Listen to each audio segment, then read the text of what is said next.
পুজোর আগে বড় সিদ্ধান্ত, রাজ্য পুলিশের ক্লোজ করা হলো ইংরেজবাজার থানার আইসি সঞ্জয় ঘোষকে। গৌতম চক্রবর্তী রয়েছেন আমার সঙ্গে টেলিফোনে। গৌতম, কি কারণে ক্লোজ করা হলো ইংরেজবাজার থানার আইসিকে? দেখো জিজ্ঞেস, এই যে জুন মাসে ইংরেজবাজার থানার চণ্ডীপুরে পঞ্চগ্রাম তৃণমূলের সদস্য অ্যাক্টিভ নেতা ওই অঞ্চলের, সে খুন হয়।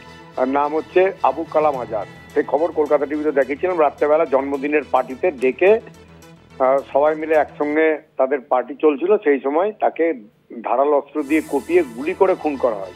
তার একমাত্র সাক্ষী ছিল ওই একই ঘটনায় উপস্থিত মমিন, এবং সে পরশুদিন রাত্রেবেলা বাড়ির সামনে একমাত্র সাক্ষী, সেও তৃণমূল করে, তাকেও পিছন থেকে গুলি করে। সে আশঙ্কাজনক অবস্থায় মালদা মেডিকেল কলেজ হাসপাতালে ভর্তি হয়। এছাড়াও এখানে প্রচুর বিভিন্ন ধরনের ক্রাইম হয়েছে। তুমি জানো যে 2রা জানুয়ারি বাবলা সরকার তৃণমূলের হেভিওয়েট নেতা এবং দীর্ঘদিনের মমতা বন্দ্যোপাধ্যায়ের সঙ্গী ছিল, লড়াইয়ের সঙ্গী, প্রথম থেকে তৃণমূল করছে যখন, তখনকার সেই তৃণমূল নেতা, তাকে বাড়ির সামনে গুলি করে মারা হয়।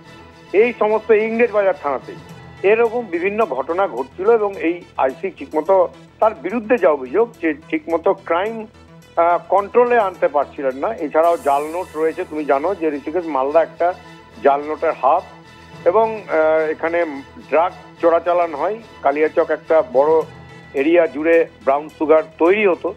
এরকম শহরে প্রচুর ব্রাউন সুগার উদ্ধার হয়েছে, কিন্তু যতটা না উদ্ধার হয়েছে তার থেকে পুলিশের কাছে খবর, গোয়েন্দা দপ্তরের কাছে, তার থেকে বেশি বাইরে চলে গেছে জাল নোট, ড্রাগস, এগুলো। এই সমস্ত কারণেই এই সঞ্জয় ঘোষ, তিনি বেশি দিন হলো আসেননি। তারপরে একে ঠিকমতো করতে পারছিলেন না, তার আইন শৃঙ্খলা অবনতি হচ্ছিল। এরপরে বাপন দাসকে নিয়ে আসা হয়েছে। বাপন দাস সাইবার ক্রাইমের আইসি ছিলেন, এখন বাপন দাস এই দায়িত্ব সামলাবেন। ধন্যবাদ গৌতম। কথা বলছিলাম প্রতিনিধি গৌতম চক্রবর্তীর সঙ্গে।